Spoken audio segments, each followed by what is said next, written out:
ব্রহ্ম ও শক্তি অভেদ, মানুষ লীলা।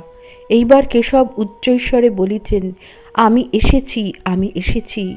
এই বলিয়া ঠাকুর শ্রীরামকৃষ্ণের বাম হাত ধারণ করিলেন ও সেই হাতে হাত বুলাইতে লাগিলেন।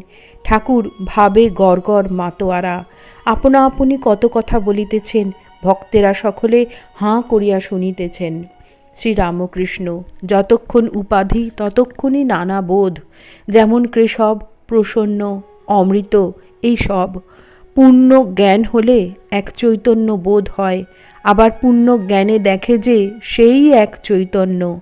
এই জীব জগৎ এই চতুর্বিংশতি তত্ত্ব হয়েছেন, তবে শক্তি বিশেষ তিনি সব হয়েছেন বটে, কিন্তু কোনোখানে বেশি শক্তির প্রকাশ, কোনোখানে কম শক্তির প্রকাশ।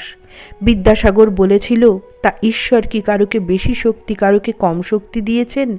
আমি বললুম, তা যদি না হতো তাহলে এক একজন লোক 50 জন লোককে হারিয়ে দেয় কেমন করে? আর তোমাকেই বা আমরা দেখতে এসেছি কেন?